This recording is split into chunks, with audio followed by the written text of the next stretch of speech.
Hello दोस्तों, आपका स्वागत है यूपीट्रिपल एससी जेईई एसएससी जेईई और एसएससी एनटीपीसी और आरपीएफ के लिए यूपीट्रिपल एससी के लिए एनटीपीसी के आज हम फिर आपकी स्टैटिक जीके के क्वेश्चन लाए हैं, आपको आरओ के लिए लाए हैं। ठीक है दोस्तों, तो ठीक है, आप इस सेशन बने रहिए और आगे क्वेश्चनों का आंसर देते रहिए और इसको देखते रहिए। ठीक है, देखिए आज हम आपको पढ़ाने वाले हैं पारसी और यहूदी धर्म जो था इसके बारे में पढ़ाने वाले हैं। इसके क्वेश्चन हम लाए हैं, वो भी मोस्ट इंपॉर्टेंट क्वेश्चन लाए हैं। ठीक है, आप इसको देखिए इस सेशन को और आगे बढ़ते रहिए। ठीक है, देखिए पहला क्वेश्चन आप देखिए, भारत का एक धर्म क्या है? भारत का एक धर्म जोरो आर्टिशियन जोरो आर्टिशियन मुख्य रूप से किस राज्य में पाया जाता है?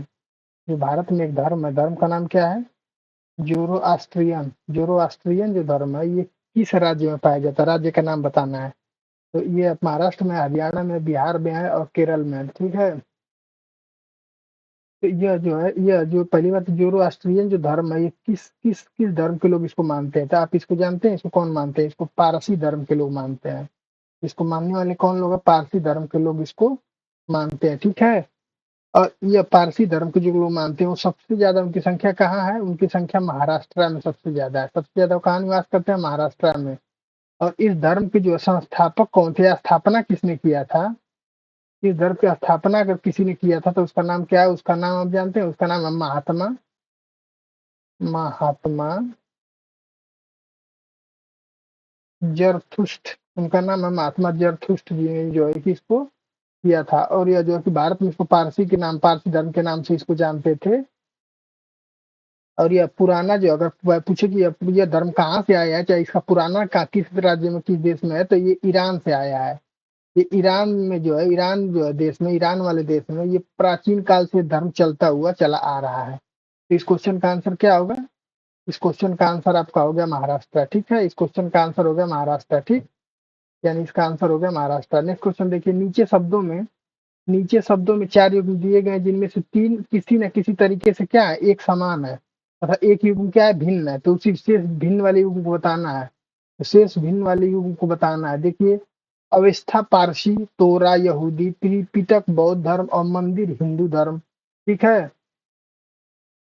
तो आपको बताना है कि इस युग में भिन्न कौन सा है। अवस्था जो है, अवस्था क्या है? ये जो है कि पारसी लोगों का धर्म है। अवस्था जो है पारसी पारसी लोगों का धर्म है। ठीक, तोरा जो धर्म है, तोरा लोग जो है, वो यहूदी लोग जो है, उनका जो धर्म जो है कि तोरा है। पारसी लोगों का अवस्था है। त्रिपिटक धर्म किसका है? ये बौद्ध वाला है। ठीक है, ये बौद्ध धर्म का है। ठीक, जबकि जो है ना, मंदिर जो है हिंदुओं को पूजा करने का स्थान है। जबकि मंदिर जो है हिंदू का पूजा का स्थान है, न कि ये धर्म है। ठीक, हिंदू का धर्म अलग है। हिंदू का जो है कि हिंदू धर्म है, ये धर्म का नाम है। हिंदुओं का जो है कि धर्म जो है हिंदू है। ठीक है, तो ये मंदिर जो है उनका पूजा करने का स्थान है, ना कि ये धर्म है। बाकी जो का धर्म क्या है? और अवस्था है। यहूदी लोगों का धर्म क्या है? तोरा है। बौद्ध धर्म का त्रिपिटक धर्म से बौद्ध लोग जो है त्रिपिटक धर्म को मानते थे। तो इससे समझ में आ रहा था इसका आंसर कौन सा हो जाएगा? इसका आंसर आपका हो जाएगा डी वाला आंसर हो जाएगा। मंदिर जो है हिंदू का है, जबकि हिंदू का जो है कि हिंदू धर्म होता है। मंदिर जो है कि पूजा करने के लिए स्थान होता है। ठीक है, अगला क्वेश्चन देखिए, जेद अवस्था के साथ जुड़ा है, किसके साथ जुड़ा है? यानी सिख धर्म, पारसी धर्म, बौद्ध धर्म या जैन धर्म। तो जेद अवस्था जो जुड़ा है आपका, ये जुड़ा है आपका पारसी धर्म के साथ जुड़ा हुआ है। ठीक है, ये पारसी धर्म के साथ आपका जुड़ा हुआ है। ठीक, जेद अवस्था जो है कि एक पारसी धर्म के साथ जुड़ा हुआ है। ठीक है, आगे देखिए इसका क्वेश्चन अगला देखिए, यहूदी किस धर्म का पालन करते हैं? यहूदी, अभी इसके पहले पिछले वाले क्वेश्चन में आपको मिला था कि यहूदी किस धर्म के? ईसाई, पारसी, जैन धर्म, यहूदी धर्म।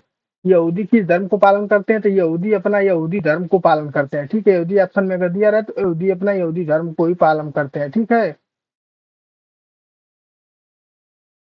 और यहूदी लोग जो है, जैसे यहूदी लोग क्या करते हैं, यहूदी लोग जो है अब्राहम, इसहाक और जो है एक और नाम लिख लीजिए आप, कौन सा? जेकब।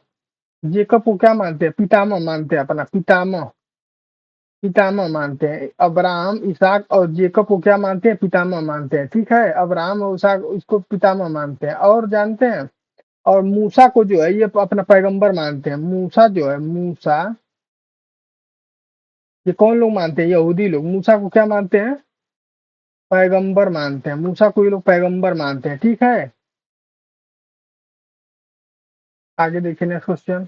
निम्नलिखित में से कौन सा यहूदी धर्म से संबंधित है? फिर वही क्वेश्चन आ गया, यहूदी धर्म से कौन सा संबंधित है?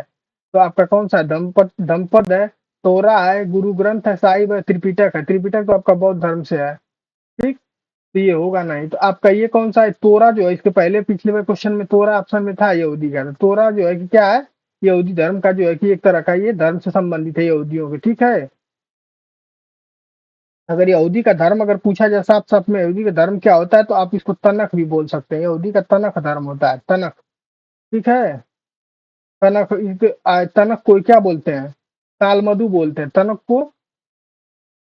तालमधु बोलते हैं, तालमधु बोलते हैं। तालमधु को क्या बोलते हैं? तोरा बोलते हैं। यानी कुल मिला के इनका धर्म क्या है? तोरा है। बौद्ध धर्म का जो है त्रिपिटक है, विनय पिटक, सूत पिटक। और अगर नाम इसको आपको पता करना पड़े तो त्रिपिटक में कौन होता है? विनय पिटक। विनय पिटक के बाद आपका होता है सूत पिटक, और तीसरा होता है अभिधम पिटक। अभिधम पिटक, तीनों पिटक हो गई है। ठीक है, तीनों जो है कि ये जो है ये गुरु ग्रंथ साहिब जो है ये क्या है? ये एक तरह के जो है कि सिखों का जो है कि धर्म ग्रंथ है। सिखों का क्या है? सिखों का ये ग्रंथ है। ठीक है, ये सिखों का ग्रंथ है। ठीक है, अब अगला टॉपिक आपका चलेगा मौर्य साम्राज्य के बारे में चलेगा। मौर्य साम्राज्य के बारे में आप देखेंगे। जैसे पहला क्वेश्चन आपका आएगा, पाटलिपुत्र में स्थानांतरित होने से पहले निम्न में से कौन सा कई वर्षों तक मगध की राजधानी थी? कौन सा कई वर्षों तक मगध राज्य की राजधानी थी? ठीक है, तो आप बताएंगे पटना है, नालंदा है, राजगिरी है और गया है। तो आपका आंसर क्या हो जाएगा? राजगिरी हो जाएगा। राजगिरी जो है वो पाटलिपुत्र के स्थानांतरण के बाद जो है कई वर्षों तक मगध की राजधानी रही। मतलब मगध की राजधानी कौन रही थी? राजगिरी रही थी। ठीक,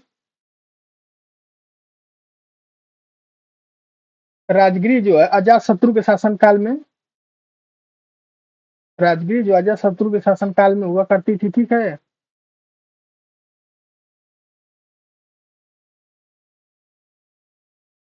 अजात शत्रु के शासन काल में, अजात शत्रु के शासन काल में हुआ करती थी। लेकिन फिर इसको जो है कि अगर चेंज कौन किया इसके बाद, अगर उदाइन की बात किया जाए, उदाइन जो था वो क्या किया कि राजगिरी से स्थानांतरित करके फिर राजधानी को कहाँ लेके चला गया? स्थानांतरित करके उसको पाटलिपुत्र में लेके चला गया, पाटलिपुत्र में।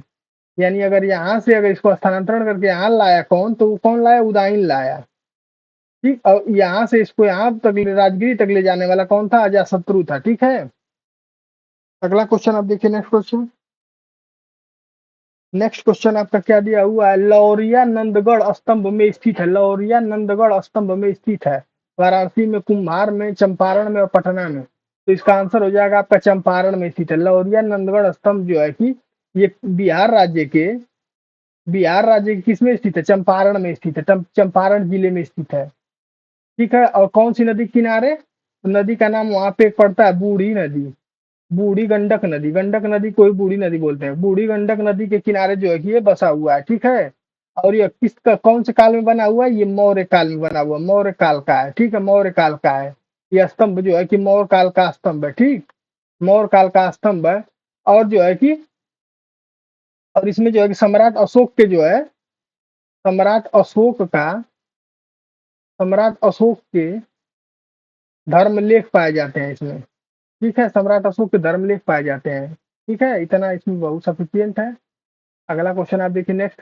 किस मौर्य सम्राट ने लगभग जो है 287/268 231 ईसा पूर्व के अपने शासन काल के दौरान शिलाओं और स्तंभों पर अपने लेख उत्कीर्ण करवाए थे? कौन था ऐसा जो कि ऐसा किया था? आपका बिंदुसार था, वीरभद्र था, अशोक था, चंद्रगुप्त था। तो आप जानते हैं कि कौन थे? ये अशोक जी थे। अशोक थे जो कि ऐसा काम किए थे। ठीक है, अशोक जो है कि 14 शिलालेखाओं पर जो है कि 14 शिलालेख थी, सब पे काम करवाए थे। शिलालेख पे काम करवाए। ठीक है, शिलालेखों का समूह था जिसमें काम करवाए थे। ठीक है, तो नेक्स्ट क्वेश्चन आप देखिए, सम्राट अशोक का पितामह कौन था? पितामह कौन है सम्राट अशोक का? सम्राट अशोक का पितामह कौन है? आप चंद्रगुप्त मौर्य, बिंदुसार, दशरथ और बीटा बीटाशोक। तो आप जानते हैं सम्राट अशोक का पितामह कौन है? चंद्रगुप्त मौर्य है। चंद्रगुप्त मौर्य बहुत बड़े शासक थे। वो चंद्रगुप्त मौर्य के पिता का क्या नाम था? इनके पिता का नाम आपसे पूछे तो आप बताएंगे बिंदुसार था। बिंदुसार का ये पुत्र थे, यानी बिंदुसार जो है, बिंदुसार का पुत्र था, जो कि कौन था? चंद्रगुप्त मौर्य था। ठीक है, चंद्रगुप्त मौर्य था।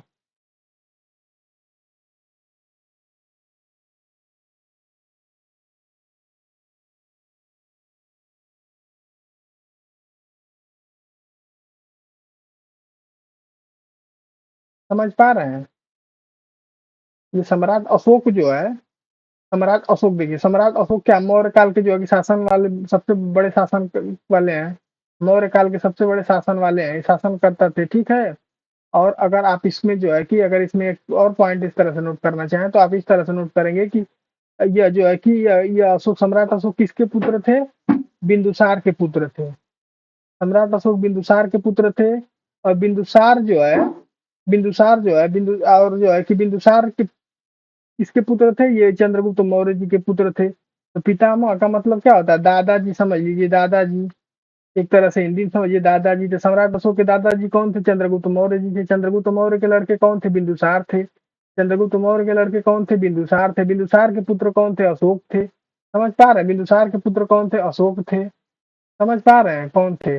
बिंदुसार के पुत्र अशोक थे। ठीक है। तो उस हिसाब से आप चीजों को देख पा रहे हैं। ठीक है, आगे देखिए। इसके बाद अगला क्वेश्चन देखिए, नेक्स्ट वाला क्वेश्चन। नेक्स्ट कौन सा क्वेश्चन है इसके आगे? निम्न में से कौन सा स्थल जो आधुनिक गुजरात में स्थित है जहां अशोक के शिलालेख अवस्थित है?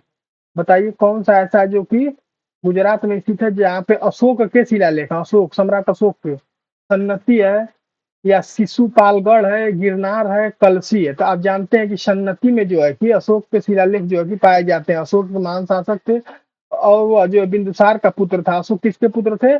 बिंदुसार के पुत्र थे। बिंदुसार के, पिछले क्वेश्चन में बताया, बिंदुसार के पुत्र थे। बिंदुसार किसके पुत्र थे? ये जो है चंद्रगुप्त मौर्य के पुत्र थे। चंद्रगुप्त मौर्य के पुत्र कौन थे? बिंदुसार। बिंदुसार के पुत्र कौन थे? अशोक थे। सम्राट अशोक। सम्राट अशोक का नाम बहुत बड़े लोगों में लिया जाता है। ठीक है। और यह जो है कि, और इनका जो है कि राज्याभिषेक कब किया गया था? सम्राट अशोक का राज्याभिषेक कभी कभी पूछ जाता है, कभी कभी ये पेट के क्वेश्चन में एक बार क्वेश्चन आया था 2021 से 22 वाले में, कि सम्राट अशोक का जो है कि राज्याभिषेक कब हुआ था? तो आप इसका राज्याभिषेक करेंगे 261 ईसा पूर्व में देंगे। 261 ईसा पूर्व में इनका राज्याभिषेक हुआ था। ठीक है। कलिंग, और जो है कि कलिंग युद्ध का जो है कि विजय प्राप्त किए थे। कलिंग युद्ध को जीत के विजय प्राप्त किए थे। कलिंग युद्ध को जीते थे। ठीक है। कलिंग युद्ध को जीते थे। ठीक। अगला क्वेश्चन आप देखिए, नेक्स्ट क्वेश्चन। लगभग 260 ईसा पूर्व किस सम्राट ने कलिंग युद्ध को जीतने के लिए सैन्य अभियान का नेतृत्व किया था? अभी इसके पहले ही क्वेश्चन, अभी इसके पहले ही बताया जस्ट एकदम। बताइए कौन ऐसा था? ठीक, कौन ऐसा था? कौन ऐसा था बताइए?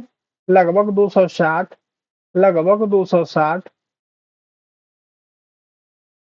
ये आपका, ये इसका आंसर जो है, ये क्वेश्चन का आंसर जो है कि इसमें मिस्टेक हो गया है। ये इसका आंसर जानते हैं क्या होगा? इसका आंसर हो जाएगा आपका, ये वाला आंसर इसका आपका है, ये डी वाला, गिरनार है इसका आंसर। ठीक है। इसका सी वाला आंसर है गिरनार। इस क्वेश्चन में करेक्ट कर लीजिएगा। अगला क्वेश्चन देखिए, लगभग 260 ईसा पूर्व किस मौर्य सम्राट ने कलिंग को जीतने के लिए सैन्य अभियान का नेतृत्व किया था? तो आप जानते हैं चंद्रगुप्त मौर्य, बृहदत्त, अशोक और बिंदुसार। तो आप जानते हैं अशोक का नाम आता है इसमें। ठीक है, अशोक का नाम आता है। ठीक।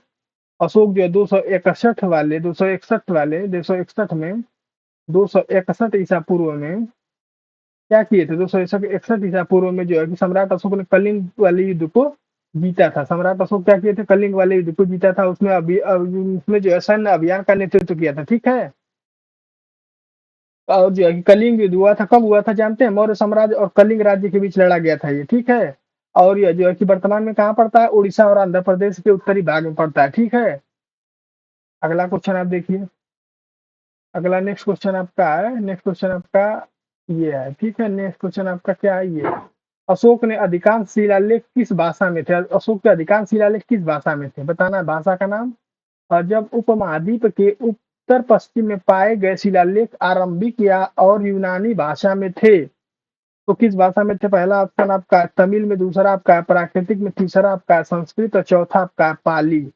ठीक है। तो आपका जानते हैं कि अशोक का अधिकांश शिलालेख किसमें है? प्राकृत में है। अधिकांश शिलालेख किसमें? आपका प्राकृत में। ऑप्शन नंबर ए हो जाएगा। अशोक का जो है कि अधिकांश शिलालेख प्राकृत में है। ये ब्रह्मी में भी है तथा और भी अगर पूछे आकर ऑप्शन में आपको दे देता है, ब्रह्मी भी देता है तो ब्रह्मी भी सही हो जाएगा, खरोष्ठी भी देता है तो खरोष्ठी भी सही हो जाएगा। अगर आपको ऑप्शन में देता है आइमेइक आइमेइक देता है तो वो भी सही हो जाएगा। अगर यूनानी लिपि भी देगा तो भी ये सही हो जाएगा।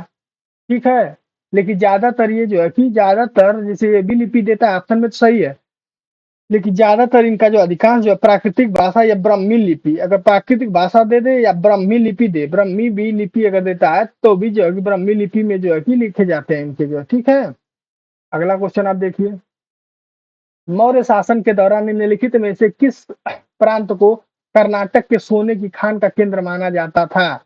मौर्य शासन के दौरान निम्नलिखित में से किस प्रांत को कर्नाटक के सोने की खान माना जाता? कर्नाटक में केजीएफ का नाम सुने हैं? केजीएफ, केजीएफ कोल गोल्ड अरे कोल माइन वाला, कोल गोल्ड वाला है, समझ रहे? केजीएफ सोने की खान, केजीएफ मूवी वाला। ठीक है, तो ये कहाँ है? कर्नाटक में ही है। अब उसका नाम बताना है आपको, तो आप नाम बताएंगे तो उसका नाम क्या है? सुवर्णगिरी है या उज्जैनी है या तक्षशिला है या तोसली है? तो आप इसका नाम बताएंगे कि इसका नाम क्या है? सुवर्णगिरी है। ठीक है, सुवर्णगिरी है। सुवर्णगिरी कर्नाटक में सोने की खान का केंद्र माना जाता था। और यह कहाँ तथा यह जो है कि दक्षिणी प्रांत की राजधानी है। किसकी राजधानी थी ये? दक्षिणी प्रांत की क्या है? राजधानी है। दक्षिणी प्रांत की राजधानी, राजधानी का नाम क्या है? सुवर्णगिरी है। ठीक है, जिसको सोने खान माना जाता है। केजीएफ मूवी आप आए देखे हो, कर्नाटक के रिलेटेड है। सेल्यूकस निकेटर नामक शासक द्वारा मेगस्थनीज नामक राजदूत और चंद्रगुप्त मौर्य के दरबार में भेजा गया था। सेल्यूकस निकेटर नामक शासक जो था वो मेगस्थनीज नामक राजदूत के या को चंद्रगुप्त मौर्य के दरबार में भेजा गया। कौन सा? चीनी था, अरब था, फ्रांसीसी था या यूनानी था? तो आप जानते हैं कि सेल्यूकस निकेटर जो था, सेल्यूकस निकेटर नामक शासक जो मेगस्थनीज नामक राजपूत को चंद्रगुप्त मौर्य के दरबार में भेजा गया था। सेल्यूकस निकेटर जो है कि क्या था? एक यूनानी था। और जो है कि सेल्यूकस निकेटर सिकंदर का सेनापति था। सिकंदर का सेल्यूकस किसका सेनापति है? सिकंदर का सेनापति कौन था? सेल्यूकस था। ठीक है, सिकंदर की मृत्यु के पश्चात सीरिया का जो है कि यूनान का जो शासक बना वो। सिकंदर जब मर गया तो उस समय कौन बना? यूनान का जो है शासक बना, यूनान का सीरिया में पड़ता है, सीरिया में यूनान का शासक बना। ठीक है,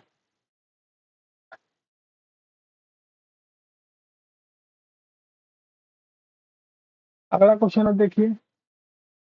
नेक्स्ट, मौर्य शासक अशोक द्वारा निर्मित शासन मौर्य शासक अशोक द्वारा निर्मित सारनाथ सिंह चतुर्मुख, यानी जो सिंह का शेर वाला है, वो चारों भुजाओं में जो चारों तरफ सिंह का मुख होता है, चतुर्मुख से बना था। किससे बना है वो?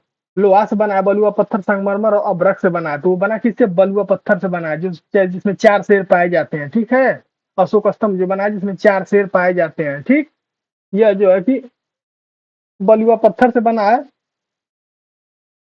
और लंबाई आपसे पूछे तो आप बता देंगे, लंबाई 45 फीट है इसकी। लंबाई का मतलब ऊंचाई इसकी 45 फीट है। गड्ढा को छोड़कर जो जीएल से यानी ग्राउंड लेवल से ऊंचाई कितनी है उसकी? 45 फीट है। ठीक है, और ग्राउंड लेवल में गोल गुम्बद बना के इसको जो है कि अंदर तक इसको लगाया गया। ठीक, समझ पा रहे हैं? अगला क्वेश्चन आप देखिए। नेक्स्ट क्वेश्चन देखिए। 326 ईसा पूर्व में भारत पर आक्रमण करने के लिए सिकंदर यानी अलेक्जेंडर, सिकंदर को अलेक्जेंडर बोला जाता है, सिकंदर ने सबसे पहले निम्नलिखित में से किस नदी को पार किया था? कौन सी नदी पार करके जो 326 ईसा पूर्व भारत पर आक्रमण किया था? तो उसका आता है नाम सिंधु, झेलम और चेनाब और सतलुज। तो बताएंगे उसका ऑप्शन आता है, आपका आंसर आता है ये सिंधु नदी को पार करके जो है कि भारत पर आक्रमण करने के लिए जो 326 ईसा पूर्व में आक्रमण सिंधु नदी को पार करके वह तक्षशिला की ओर बढ़ा। किधर बढ़ा? तक्षशिला की तरफ बढ़ के आक्रमण किया। तक्षशिला, तक्षशिला आपका इधर बिहार में ही है। तक्षशिला की तरफ जो है कि बढ़ा और झेलम और चेनाब नदियों के बीच में स्थित पंजाब का शासक राजा पोरस के साथ युद्ध करना पड़ा। ये जो है किसके साथ युद्ध किया? पंजाब के शासक से। पंजाब के शासक कौन थे? राजा पोरस थे। राजा अभी पोरस थे, उम्र कम थी, पोरस थे। और पोरस के साथ क्या किया इसने? युद्ध करना प्रारंभ कर दिया, युद्ध शुरू कर दिया। ठीक है, पोरस के साथ। और इस युद्ध को किस नाम से जाना जाता है? झेलम या बीतस्ता के नाम से जाना जाता है। इसको किस नाम से जाना जाता है? झेलम या हाइडेस्पीज या बीतस्ता। बीतस्ता, बीतस्ता के नाम से जाना जाता है। ठीक है, बीतस्ता के नाम से जाना जाता है। ठीक। और इसमें पोरस की हार हुई। इस युद्ध में किसका हार हुई? पोरस जो हार गया। और जीता कौन? जीता सिकंदर ने इसको, इस युद्ध को जीत लिया। इस युद्ध का नाम क्या था? झेलम, बीतस्ता या फिर हाइडे स्पीच। हाइडे स्पीच था यह, जो किस नदियों के बीच में था? यह झेलम और चेनाब नदियों के बीच में स्थित था और यह सिंधु नदी को पार करके गया था। ठीक है। अगला क्वेश्चन देखिए, मध्य प्रदेश में भगवान बुद्ध के सम्मान में सम्राट अशोक द्वारा बनवाया गया बौद्ध स्मारक है, कौन सा है? धामक स्तूप है, बाबी कोंडा स्तूप है या महाबोधि स्तूप है या सांची स्तूप है? तो आप जानते हैं कि कौन सा बनाया गया? सांची स्तूप है। ठीक है। यह भगवान बुद्ध के लिए बनाया गया था। ठीक है। सांची स्तूप जो है, क्या यह क्या ये सांची स्तूप कहाँ है? ये मध्य प्रदेश के, मध्य प्रदेश में है। मध्य प्रदेश में, अब मध्य प्रदेश में कहाँ है? रायसेन जो जिला है, रायसेन जिला है, रायसेन जिला है, रायसेन जिला है। रायसेन जिला के जिला में जो है कि कौन सी नदी पे बसा हुआ है ये बेतवा नदी, बेतवा नदी, बेतवा नदी के तट पर स्थित एक गांव में स्थित है। ठीक है। और यह जो है कि यूनेस्को में इसको कब शामिल किया गया? सांची के स्तूप को यूनेस्को में अगर पूछ दे आपसे कब शामिल किया गया, तो यूनेस्को में आप बताएंगे 1989 में इसको, 1989 में इसको विश्व विरासत में, विश्व के विरासत में इसको शामिल कर लिया गया। ठीक है, विश्व विरासत में। अब इसी बात पे आप एक क्वेश्चन का आंसर देंगे। आगरा के जो ताजमहल है, आगरा का ताजमहल है, उसको कब यूनेस्को यानी विश्व विरासत में कब उसको शामिल किया गया? सन बताना है आपको। सन कमेंट बॉक्स में आंसर देना, किस सन में किया गया था। अगला देखिए, सांची के स्तूप का निर्माण किसने करवाया था? सांची के स्तूप का निर्माण किसने करवाया था? अगला क्वेश्चन सेम वही क्वेश्चन आ गया। आप बता देंगे इसका आंसर अशोक ने करवाया था, उससे ज्यादा इसमें कुछ नहीं है। ठीक है। अगला देखिए, बौद्ध धर्म से संबंधित प्रख्यात भगवान, अरे बौद्ध धर्म से संबंधित प्रख्यात भवन संरचना और धामे की स्फूर्त का निर्माण मूलतः वंश के शासन काल के दौरान कराया गया था। किसके शासन काल के दौरान कराया गया था? नंद वंश के, शुंग के, कंवड़ के और मौर्य वंश के। तो आप बताएंगे इसका आंसर क्या होगा? मौर्य वंश के। ठीक है, मौर्य वंश के। ठीक है। अगला क्वेश्चन आप देखिए, नेक्स्ट क्वेश्चन आप इसके बाद नेक्स्ट क्वेश्चन आप अगला क्वेश्चन देखिए। अगला क्वेश्चन क्या दिया? बौद्ध संरचना धम्मेक स्फूत कहाँ पर स्थित है? बौद्ध संरचना धम्मेक स्फूत कहाँ पर स्थित है? आप सबसे पहला सारनाथ, दूसरा सांची, कोणार्क और तीसरा महाबलीपुरम। तो आपकी ये कहाँ स्थित है? सारनाथ में स्थित है। अगला क्वेश्चन देखिए, तृतीय बौद्ध परिषद यानी बुद्धिस्ट काउंसिल का आयोजन किसके द्वारा कराया गया था?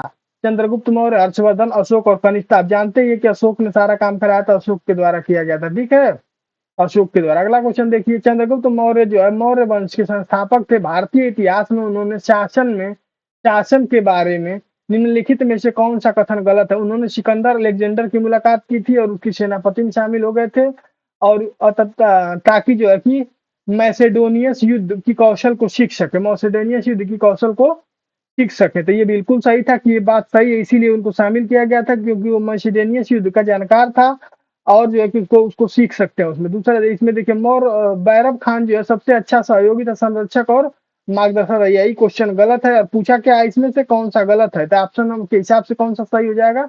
बी वाला ऑप्शन के हिसाब से सही हो जाएगा। लेकिन फिर भी अगला पढ़ लीजिए, अगला देख लीजिए, भी क्वेश्चन बन सकता है।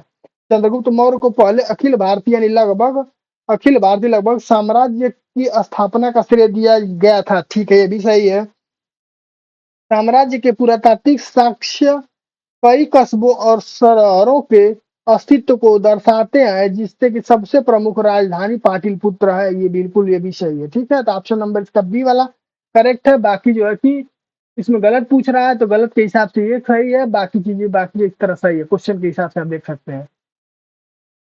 अगला क्वेश्चन आप देखिए,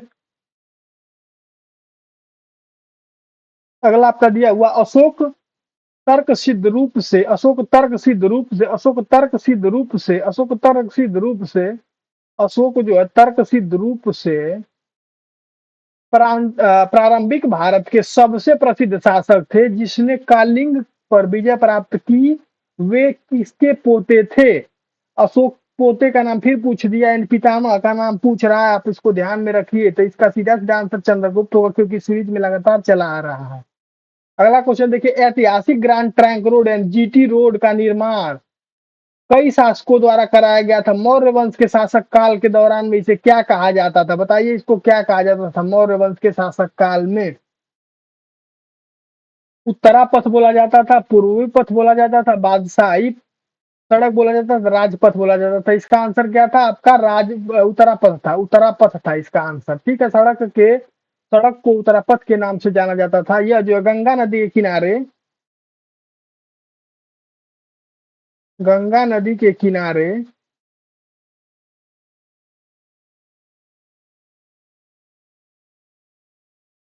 से होते हुए कहाँ जाता था? ये पंजाब के रास्ते तक्षशिला को जाता था, तक्षशिला को जाता था। ठीक है, तक्षशिला को जाता था, जहां सिकंदर ने लड़ाई लड़ी थी। ठीक है, तक्षशिला को जाता था। ठीक, अगला क्वेश्चन आप देखिए, कलिंग युद्ध की हिंसा को देखकर प्रतिशोध लेने की सोच रखने वाले सम्राट अशोक का हृदय परिवर्तन हुआ और वह एक स्थिर चिंतन और शांतिप्रिय सम्राट के अनुयायी बन गए। कौन से धर्म के हिसाब से बने थे वो बताना है। धर्म का नाम तो आपका बौद्ध है, वेदांत है, हिंदू है और जैन है, तो इसका आंसर होता है बौद्ध धर्म। कलिंग युद्ध का जो है कि हिंसा को देखकर प्रतिशोध लेने की सोच रखने वाले सम्राट अशोक का हृदय परिवर्तन हुआ। तो कब हुआ? जब वो जो है कि बौद्ध धर्म के अनुयायी बन गए। कब बने? बौद्ध धर्म के जब अनुयायी बन गए तो उनका हृदय परिवर्तन हो गया। अगला क्वेश्चन देखिए, चंद्रगुप्त मौर्य के गुरु कौन थे? चंद्रगुप्त मौर्य के गुरु कौन थे? चंद्रगुप्त मौर्य के गुरु स्कंदगुप्त थे, विष्णुगुप्त थे, विष्णु शर्मा थे, कल्लड़ थे। तो आप जानते हैं चंद्रगुप्त मौर्य के गुरु कौन थे? विष्णुगुप्त थे। चंद्रगुप्त मौर्य के गुरु कौन थे? विष्णुगुप्त थे। और विष्णुगुप्त को किस नाम से जाना जाता है? इनको चाणक्य के भी नाम से जाना जाता है। चाणक्य के भी नाम से इनको जाना जाता है। पहला चाणक्य, दूसरा इनको कौटिल्य के नाम से भी जाना जाता है, कौटिल्य। ठीक है, इनको चाणक्य के नाम से और कौटिल्य दोनों के नाम से इनको जाना जाता था। उनका नाम क्या है? विष्णुगुप्त नाम था। चंद्रगुप्त मौर्य के क्या थे? गुरु हैं। ठीक है,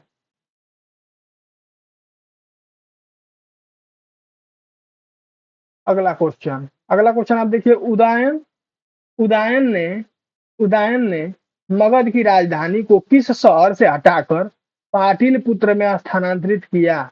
उदयन ने मगध की राजधानी को किस शहर से, अभी उदयन ने इसके पहले बताया गया था, उदयन ने किसको जो है कि किसको हटा के किसको किया था। ठीक है, तो आप बताएंगे इसका आंसर क्या हो जाएगा? तक्षशिला हो जाएगा, कौशाम्बी हो जाएगा, सारनाथ हो गया, राजगीर। तो उदयन ने जो है कि किसको किया था? राजगीर को हटा के पाटिलपुत्र बनाया था। अब फिर आप क्वेश्चन में पढ़ा चुके हैं पीछे, आप बताएंगे कि पाटिलपुत्र को राजगीर कौन बनाया था? पाटिलपुत्र को राजगीर कौन बनाया था? कौन राजगीर राजधानी बनाया था? इसका आंसर आप कमेंट में देंगे। ठीक है, पीछे क्वेश्चन में बता चुके हैं इसको हम। ठीक है, अगला क्वेश्चन आप देखिए, निम्न में से कौन सी पुस्तक मेगस्थनीज ने लिखी है? मेगस्थनीज की पुस्तक कौन सी है? आप बताइए, हर्षचरित या मालविकांगिनी मित्र या इंडिका या याज्ञवल्क स्मृति? बताइए कौन है इसमें? तो आप बताएंगे इसमें इंडिका है। ठीक है, इंडिका है। ठीक, अगला क्वेश्चन आप देखिए, इसमें कौन सा अशोक के प्राचीनतम प्राप्त अभिलेख निम्न में से किस लिपि में लिखे गए हैं? तो आप बताएंगे इस खरोष्ठी, हड़पाई, ब्रह्मी और देवनागरी। तब इसका आंसर क्या हो जाएगा? अशोक का खरोष्ठी हो जाएगा। ठीक है, खरोष्ठी जो होता है इसमें लिखा गया। ठीक, खरोष्ठी लिखा गया है। और इंडिका जो है किसकी है? इंडिका रचना मेगास्थनीज किया। किस काल में ये सब हुई थी? मौर्य काल में, मौर्य काल में। ठीक है, मौर्य काल में। ठीक, अगला क्वेश्चन आप देखिए, नेक्स्ट क्वेश्चन, इनमें से किसने मौर्य प्रशासन में अध्यक्षों को विभिन्न विभागों के अधीक्षकों के रूप में उल्लेखित किया था? तो बताएंगे पहला कौन उल्लेखित किया था? कौटिल्य ने किया था, फिलिपिन ने किया था, मेगास्थनीज ने और स्ट्रेबो ने किया था। तो आपका इसका आंसर कौन सा होगा? कौटिल्य ने किया था। अगला क्वेश्चन देखिए, सम्राट अशोक ने बौद्ध धर्म के आदर्शों के प्रचार के लिए धर्म प्रचारकों को दूर दराज के स्थानों पर भेजा ताकि लोग भगवान बुद्ध की शिक्षाओं द्वारा अपने जीवन के प्रति प्रेरित कर सके तथा धर्म प्रचारकों को उनमें उनका पुत्र एवं पुत्री भी शामिल थे। कौन पुत्र और पुत्री थे? कौन पुत्र और पुत्री थे उनके? तो उसका पुत्र और पुत्री थे, मनोज संजना थे, नहीं महेश, संगीता थे, नहीं महेंद्र, और संगमित्रा थे, और मानदीप और सुहासना थे।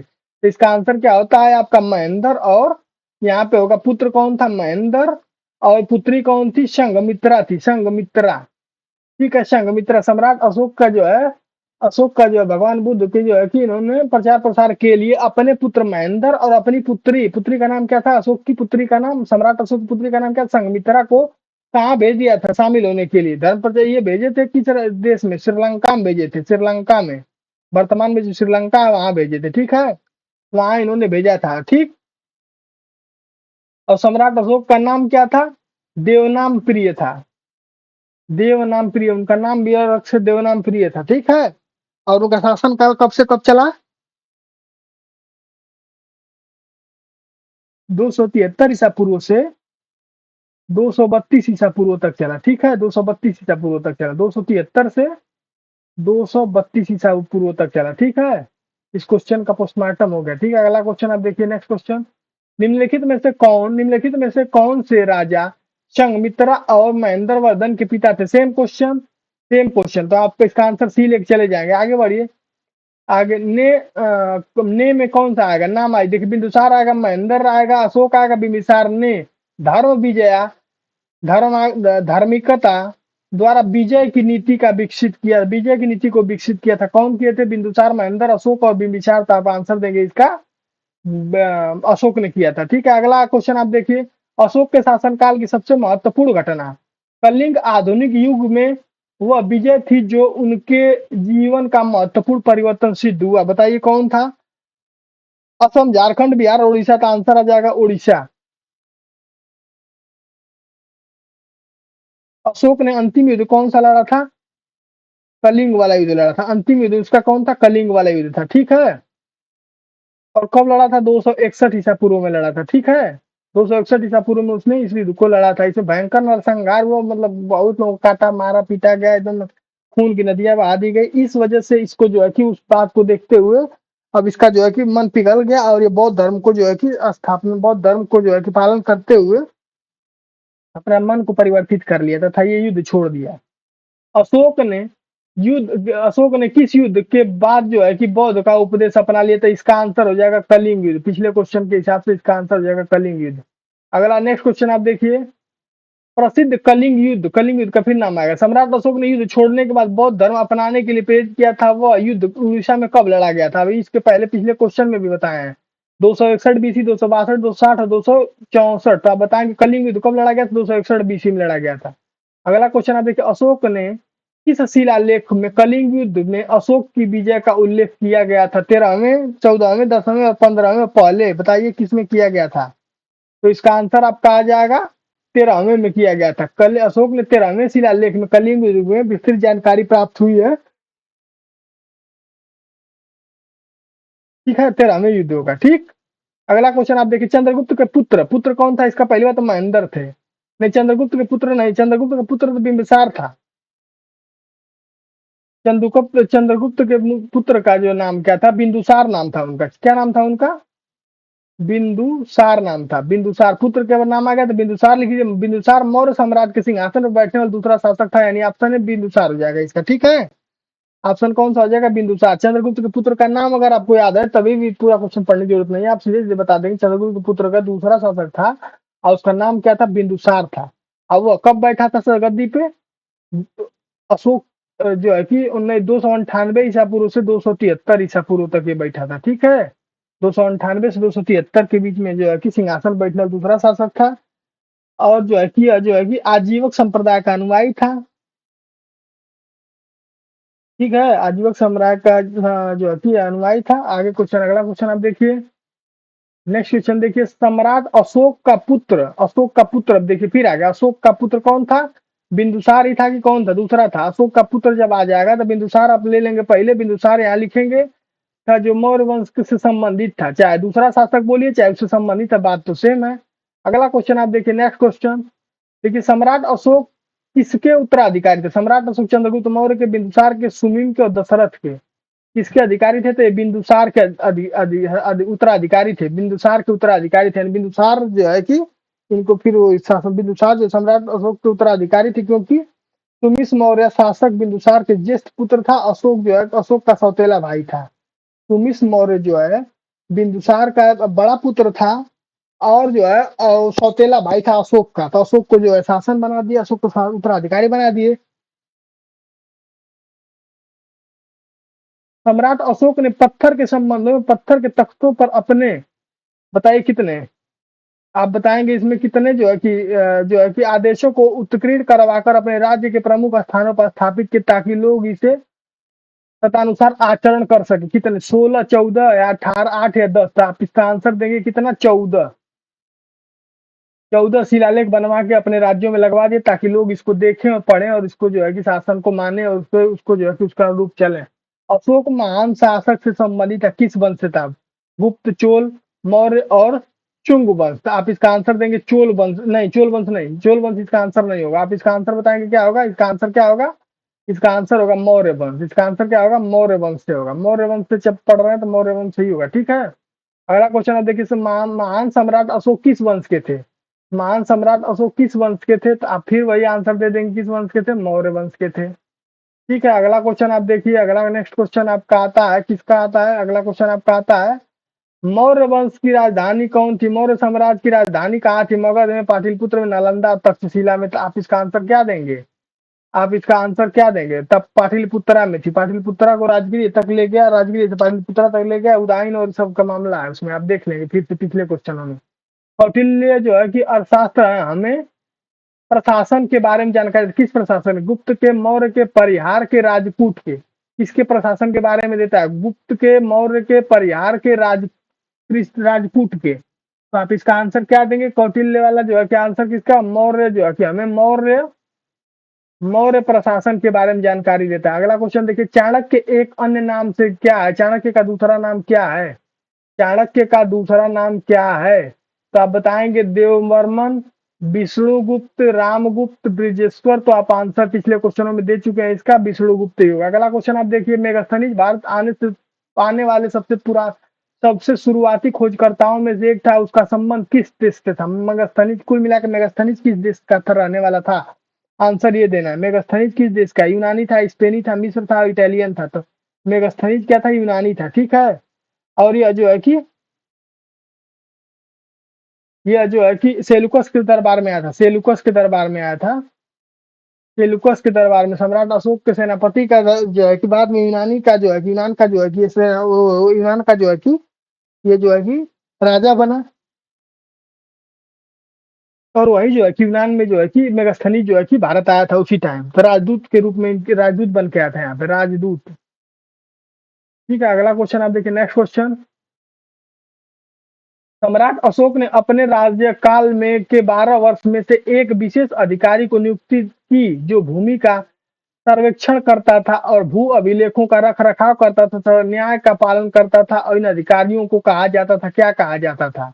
इन अधिकारियों को क्या कहा जाता था? अब बताइए, आमत्य बोला जाता था, या सामत्य बोला जाता था, या रज्जुक बोला जाता था, या चालुक्य बोला जाता था? तो इनको बोला जाता था चालुक्य, जो क्या देखते थे? एक जो भूमि के सर्वे करते थे, भूमि का सर्वे करता था तथा भूमि अभिलेखों पर रख रखाव करता था तथा न्याय का पालन कराता था। अगला देखिए, किस राजा की कहानी मुद्रा राक्षस नाटक का विषय है? मुद्रा राक्षस नाटक का विषय है जयचंद का, चंद्रगुप्त द्वितीय का, चंद्रपीड़ का और चंद्रगुप्त मौर्य का? तो इसका जो है कि मुद्रा राक्षस किसका है? चंद्रगुप्त मौर्य का। चंद्रगुप्त मुद्रा राक्षस जो है विशाखा विशाखा दत्त ने लिखी है। किसने लिखा है ये मुद्रा राक्षस किसने लिखा? विशाखा दत्त ने, विशाख दत्त ने, विशाख दत्त ने इसको लिखा है, विशाख दत्त ने इसको लिखा है। और जो है कि विशाख दत्त ने जब इसको लिखा है तो ठीक है, इन्होंने लिखा है। और यह जो है कि मौर्य काल का इतिहास है, मौर्य काल का ये इतिहास है, ठीक है।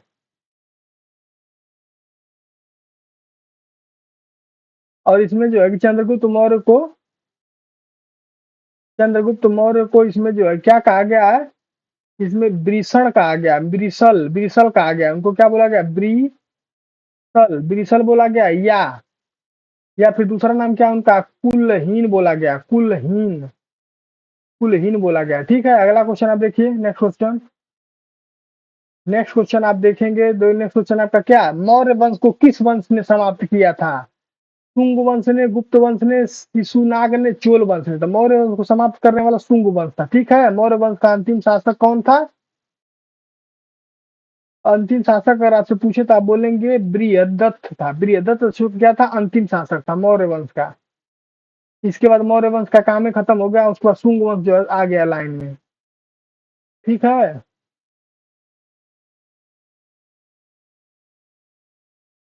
और जो मौर्य, इनके जो सेनापति कौन था? पुष्यमित्र जो था, यह जो 185 ईसा पूर्व में क्या किया था कि मगध पर, जो मगध पर क्या कर दिया, मगध पर ये क्या कर दिया, ये शुंग वंश की स्थापना कर दी। शुंग वंश जो है कि बसा दिया। और इन वंश को जो है 187 से 75 वर्ष, यानी कुल मिला के 112 वर्ष तक जो है कि ये कब से चला? 187 ईसा पूर्व से 75 ईसा पूर्व तक ये चला है। बहुत लंबा काल इसका, 112 वर्ष तक इसका कार्यकाल रहा है। ठीक है। और आप जानते हैं कि इस वंश को जो है शुरू करने वाला कौन था? पुष्यमित्र था, जो है कि यह मौर्य वंश का अंतिम शासक बृहदर्थ के जो है कि सेनापति था। और यह 112 साल तक, पहला शासक यही था, 112 साल तक ये चला है शुंग वंश। ठीक है। अगला क्वेश्चन आप देखिए। अगला क्वेश्चन, मौर्य वंश का अंतिम सम्राट कौन था? अभी अगला क्वेश्चन इसी में फिर देखिए वही सेम आ गया। तो इसमें आप लिखेंगे बृहद्रथ था, जो कि मौर्य वंश का अंतिम शासक था। ठीक है, मौर्य वंश का अंतिम शासक था। ठीक। और इसी के साथ जो है कि thank you so much. Thanks. आप जो है कि इसको देखने के लिए आपको जो है थैंक यू सो मच। अपने दोस्तों के साथ लाइक करिए, सब्सक्राइब करिए, दोस्तों के साथ शेयर करिए, तथा हमारे वीडियो को ज्यादा से ज्यादा लोगों से शेयर करिए, ताकि सभी को इसका लाभ मिल सके। इस समय आरआरबी में, एनटीपीसी में, आरआरबी जितने एग्जाम होने वाले हैं सब में, UP plus PP, PCS, RO सब में यूजफुल है। जो कि मोस्ट इंपॉर्टेंट क्वेश्चन हम ला रहे हैं, वो अभी टॉपिक वाइज छोटा छोटा पार्ट में करके ला रहे हैं, ताकि आप इसको अच्छे से देखें, समझें और अपने दोस्तों के साथ शेयर करें। थैंक यू सो मच, धन्यवाद।